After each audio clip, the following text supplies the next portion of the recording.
matchup that we've seen in the past, and you were on that team of just absolute killers at the Pro Tour that played the Oculus deck. How did you like your mono red matchup? It's interesting. So we played Oculus in large part because the Gruul matchup was quite good. Okay. But I think mono red flips the script quite a bit. Okay. Mono red's faster. And then more importantly, mono red has access to Sunspine links in the board, which is pretty devastating in the matchup. So honestly, I think red is favored here. You know, the Oculus deck did pick up a few good cards. You know, Marauding Mako being able to get on the board a little faster is great. Glacier Dragon Hunt's also pretty nice too. That's probably the best card, huh? Right. So, you know, I think that red is favored here, but it is certainly very close. And also, it's a matchup that has a lot of play to it. Yep. And May French, a phenomenal Magic player. I played against her a lot.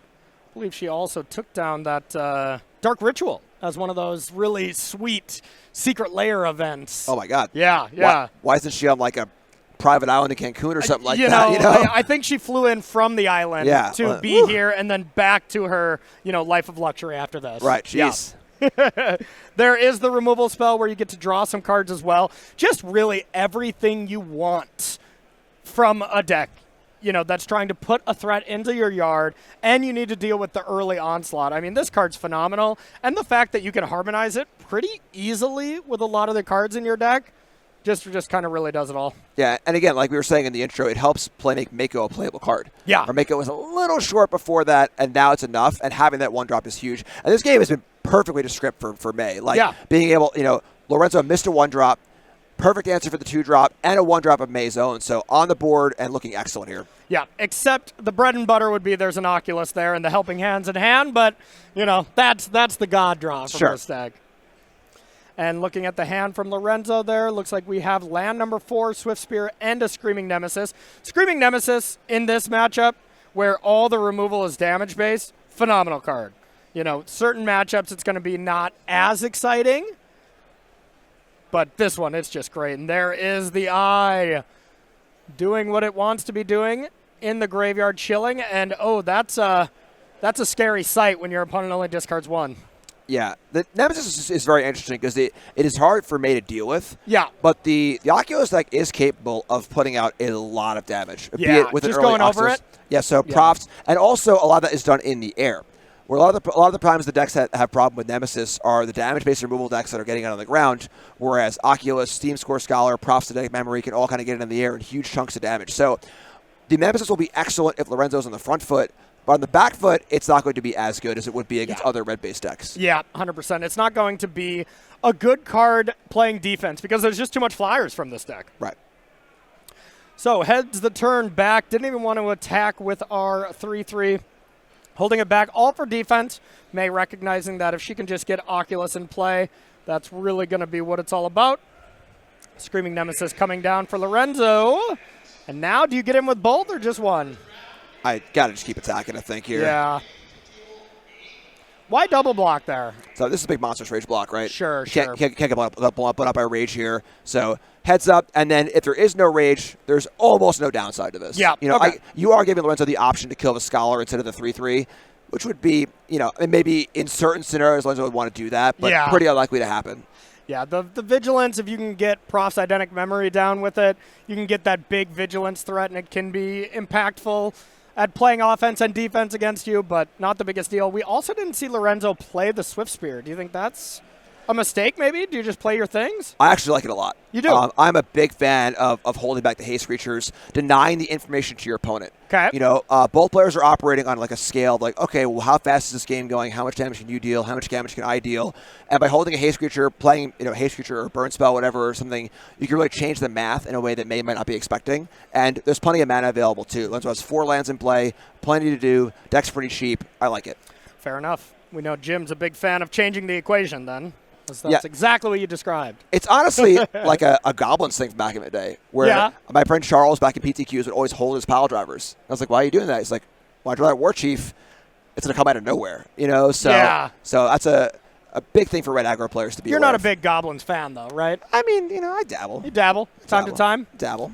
All right, so May is dabbling in having the absolute stone-cold nut draw here as Oculus hits the battlefield, face-down cards as a manifest, and had the Prof's Identic Memory to be able to start getting this Scholar as a really, really fast, efficient threat. And, yeah, everything coming up May here as this battlefield looks terrifying for turn 4. Yeah, and this is what we were saying a few turns ago, where Nemesis is great, but May can just ignore it. Yeah. You know, if it's a 3-3 unblockable, that is fine, but not the end of the world. You know? And we see May has 8 power in the air. You know, so there's a lot going on, a very fast clock, lots of blockers, and just kind of rolling along here. Yeah, and at any point, you know, you can always just harmonize from the yard, crank some more damage up. You know, I mean, there's still face-up things that May can do, and she's already very far ahead. Yeah, and with Prof's Memory and Mako, you get both sides of the ball, right? Every draw is good, every discard is good. Yes. You know, using the whole Buffalo. Yeah, absolutely. So here is all the haste threats, and now no time to hang back as Lorenzo is just like, I'm all in. And would you have attacked with the Nemesis, or are you holding that one back? You got to attack, I think. I think you do too, yeah. There's like, the game's over in 2 turns in the air. Yeah. Damage has to be done. This is a pure race. You know, the red deck does not remove an Oculus. Oh, my God. Oh, never mind. Oh, my God. Never mind. How many of those do we got in the main? That's the one of. As if his hand wasn't good enough, that's the nail in the coffin by a country mile. Yeah, I mean, hey, why play more than one when you only need one of those cards to just completely wreck a game here? Like, there's no coming back from this as a red player, right? Yeah, we'll see more on the sideboard, and that'll be, you know, a bigger equation. But even without the Shelter by Ghost here, May's in phenomenal shape, and this is just, you know. Is Shelter by Ghost a card you also want against the Is It Prowess decks? Like, it seems pretty solid against them, like, because you can just hit the Corey Steelcutter, right? Yeah, I think it's pretty good. You can hit Steel Cutter. Obviously, life gain's important. Yeah. You know, racing is kind of important there also. You know, the fear is, you know, it gets Flood Mod or, like, Burst Lightning at some key point. Sure. But the ward's great, too. You know, I think it buys a lot of time. So, definitely the card's very good. It's red.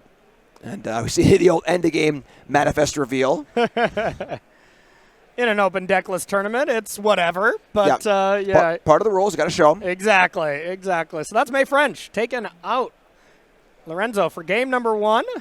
And we'll take a look at the sideboard here. And, Jim, starting with Lorenzo, what do you like from the mono-red side up against Oculus? Definitely a matchup that Lorenzo is very much expecting. And I would think May is very much expecting, too. You know, we know the numbers are only 2.6% or whatever, but I don't think anyone would have expected that going in. Yeah, the Ghost values are interesting.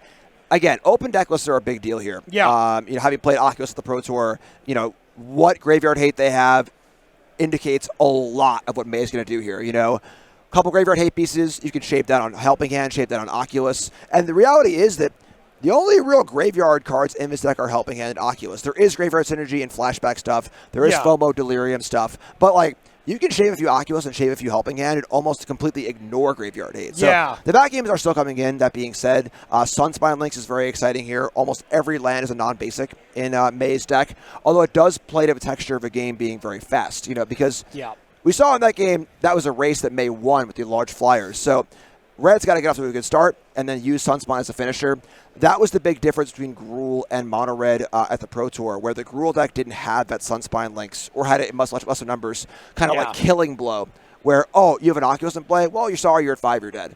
You know? So that's a big deal, too, but needs to be played, too, properly. And honestly, one thing we've been seeing in, you know, kind of older formats, Pioneer and Explorer type thing, is Mono Red. I don't know if you've been seeing any of this kind of data or tournaments. Mono Red is just well and truly the best deck. And it is just, you know, those decks are playing 4 links in the main. Do you think we get to that kind of spot that the red players play in Standard as well, or not so much? We've been on and off that spot. There were some folks who were doing well in Magic Online playing Linkses. I think the addition of Tursa kind of like took that slot a little bit as like the bigger main deck card. But yeah, Lynx is a really, really powerful card. You know, most decks in Standard are playing an absolute ton of non-basic lands. You know, and against any of the slower decks, it is a pretty fast format right now. You know, I don't want Lynx in against Is It. Yeah. You know, but I could definitely see formats where Lynx is like almost a defining card. Think slow down. All right, we're going to get to sell our cards here, but I'm curious. I need to scan that QR code and see what's going on that deck box when we come back. But before we do that, of course, we need to sell our cards here to StarCityGames.com. Jim, I know you're a big fan of selling them to SCG, and you know the cheat code of what you should be doing to sell these cards. Like, walk us through it here. Store credit. Exactly. So, look, you're buying more Magic cards. Yeah. All right? Yeah. And you can spend cash on them. Yeah. Or you can get 30% more? 30% more, 30% more on your money when you're selling the cards. So you sell the cards, you get your uptick, put it on your account. Next time you walk up and you say, hey, I'll take 4 steel cutter, put it on my tab. Put it on my tab, and they're like, that's not how it works. I'll be like, Ed, it is now. No, that's what I do as well. You know, I just always ask myself the question, am I going to buy Magic cards again in my life? And the answer has never not been yes, so I do the store credit option as well. Of course, you can get it for just straight cash and, get rid of a certain deck, pay rent, I guess, or you can just get more Magic cards like we'd be doing for sure. Corey, so. You're very boring. Yeah, thank you. Paying rent. I know. Should just be buying more Magic cards. I guess we'll figure out what was on that QR code on the deck box as well in a future time. All right, so players shuffling up here. Jeskai Oculus looking really good so far. We haven't seen a ton of Izzet on the broadcast as of yet, but believe me, we're going to be seeing it plenty throughout the rest of the tournament, and it'll be the question I'm ready to know the answer to is how much are we going to see it on day 2? What's that conversion rate? But, of course, plenty of Magic before we get to that spot. Yeah, and Oculus is great, too. This deck, it really goes to show how a few cards can change everything. Yeah. My takeaway from the Pro Tour and playing the Oculus deck really was, man, we're just like 1 or 2 cards short. Like it really feels like we were just lacking a good, we needed a little more of this and a little more of that. And the addition of, just 2 Dragon Hunts, 2 copies of 1 copy of Tursa here, make those a little better, making these a little more consistent, giving a little more removal, a little more discard, kind of just greasing the wheels on everything. It's just such a huge deal. And how was your matchup against the Bounce House decks, the Esper Pixie and Dimir Bounce? Very good. Very good. Okay. Very, very so, good. And look at all the things that have happened since then. The Pixie decks, the Dimir Bounce House decks fell off a cliff. Mono Red, your bad matchup, fell off a cliff. Yep. And Domain, very much lower than it was at the Pro Tour. So those were all things that were, not great for Oculus. I guess the bounce decks being in the metagame was definitely good for it, but the fact that Red and Domain are lower and it has a great matchup against the best deck, or at least a serviceable, favorable matchup, leads to Jeskai Oculus being a lot better choice now than maybe it was at the Pro Tour. Absolutely. And that's also the game behind the game a little bit, where, a lot of the hyperbolic narrative is around the most played deck. Yeah. But seeing those shifts and seeing, okay, well, because of Izzet being so popular, what are the trickle-down effects of that? Yeah. And then reacting to all of the effects, not just Izzet. Yeah. So you and the rest of your team walked so May French could run when it comes to Oculus, right? Stumbled, perhaps. Yeah, yeah, there you go. All right, getting into the game here at round number 2. And if you're just joining us, thanks for being here, everyone. We are going to be tagging out here after this round, and we're going to have Ryan and Carmen coming in, a duo that I know you and I have watched for a long time. I'm very excited to watch those two go at it again. This is going to be a lot of fun. I'm also very excited. Yeah. Both of them have called a lot of my matches, and it's cool. It's cool. Yeah. Cool to be able to share the booth with them. 100%. We got the okay to just be, standing at the table while they commentate with our hands, at our chin and just adornment. It might be distracting for them, but they were letting it happen. They're pros. They'll handle it. Absolutely. Swift Spear coming down with Manifold Mouse. This is not the ideal 1-2 for the deck, as you're attacking for 1 or 4 when you have the ideal start of Heartfire Hero, but still perfectly reasonable. We see a Soulstone Sanctuary, we see Screaming Nemesis, and Manifold Mouse. So Lorenzo has the curve of Screaming Nemesis next turn, Offspring, the Manifold Mouse, and this is great. Yeah, much better than game 1. The 1-drop's so important. One big thing here, too, is that there are 0 copies of Lithomatic Barrage in the sideboard of his red deck. Usually a very common sideboard card. Very important against the Oculus deck, which is able to size up pretty well and have the 5/5 Oculuses. There are 0 copies of that. Had to make room for the Magebane Lizards for the Izzet matchup. That's you true. know? And again, that's that ripple effect we see in a format where all these little changes happen, and there's a million different reactions from those changes. Yep, 100%. Here is FOMO, Fear of Missing Out, coming down. Discarding a card that has text in the graveyard. It may not be as good as discarding an Oculus, but kind of the next best thing. Interesting here, because the choice of just playing Dragon Hunt to kill the Manifold Mouse may value in getting on the board instead. Yeah. Yep, more important as it kind of kills the Manifold Mouse anyways. Of course, your risk from May is the fact that maybe Lorenzo has Monstrous Rage here. You take a bajillion damage, but doesn't have it, wants to curve out anyways, and looks like Lorenzo top-decked another mountain. Land 3 for May, and looks like it is time to be sheltered by Ghost. That play makes a lot more sense now, huh? Question has been answered. Yeah. And here comes the build your own Baneslayer here, attacking for 3, gaining a little bit of life, and now putting the pressure on Lorenzo to have an answer for this Fear of Missing Out. And, how many removal spells do you leave in against the deck? You probably have to still leave in a lot, right? Yeah, there's strikes, there's frenzies. The Ward 2 is a big deal. We got links going on here. Okay. Honestly, the FOMO being somewhat vulnerable here, where land into Lightning Strike or Frenzy would have killed it. The Spell Pierces I could see staying in a Maze side. In these tight mana games are pretty important, but just gonna links instead. Yeah, hey, links instead does deal with the Shelter by Ghost as well. The lifelink being shut off is a big deal. Now, if May just wants to get busy with this Fear of Missing Out, sure, who cares? Not gaining the life. Lorenzo's life is a resource, and he's trying to not block an attack anyways. If I had Fez Sheltered by Ghost, yes. Now double lifelink. Now, of course, you're gaining 8. Okay, that's not how Magic worked, but it used to. I was old enough where double lifelink worked. Yeah. Although now, eggs, meat, basket. There's a lot of weight on this FOMO's back. Yeah. We were saying last turn, maybe possibility of Spell Pierce, something like that. It does double up the ward, which is good. Yeah. What removal spell can we even have right now, though? I guess it requires some more lands, too. Yeah, double ward's pretty powerful. Yeah, there's nothing right now. Torch the tower if you had some material around, but otherwise we need land 6 and Lightning Strike. Oh, that's a Witch Stalker Frenzy? That's actually pretty good if you still had these attackers. Right. Yeah, but we don't. Now, Manifold Mouse can make a few attackers for next turn. Sure. But, yeah, Ward 2 is like an inconvenience. Ward 4 is almost hexproof. Yeah. Hexproof at home, at least. Here's Manifold Mouse Offspringed. We're going to be able to play land 5 and then land 6 next turn, but still in a very, very rough spot. But the good news is Lorenzo can, as long as we can make 2 land drops, next turn attack with both of those. Frenzy for 2, pay Ward 4, and get it going. But I believe we need a land untapped to do so. It's also important to note that, even if Lorenzo takes a few hits here, it's only 3 damage. And if that...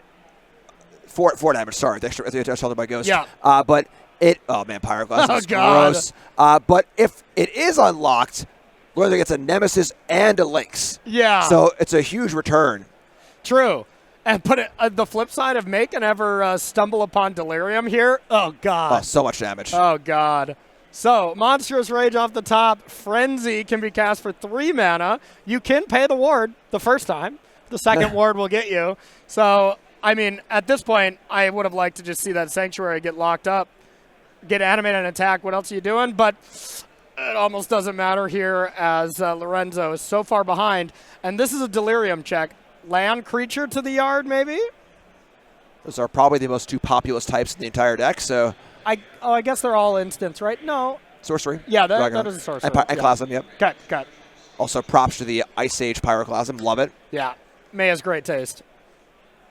That is a Spell Pierce? That's a Spell Pierce. All you were right. So it stayed in. Yep, so had the Pierce to defend the first Shelter by Ghost, which I think is super, super smart. Yeah.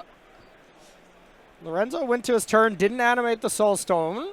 Minor, because I think it's relatively safe to right-click concede game here, but it's so weird though, because there's so much riding on this FOMO where if it is killed, the game completely flips, you know? Yeah. Like, Lynx is in play, damage is dealt, Nemesis is here. Yeah, and you got to think May has another Spell Pierce if you discarded one, right? Because I feel like that's the only way to come back is to deal with this Lynx. And if you have a Spell Pierce, I don't think it's possible to deal with that creature. Agree, it is.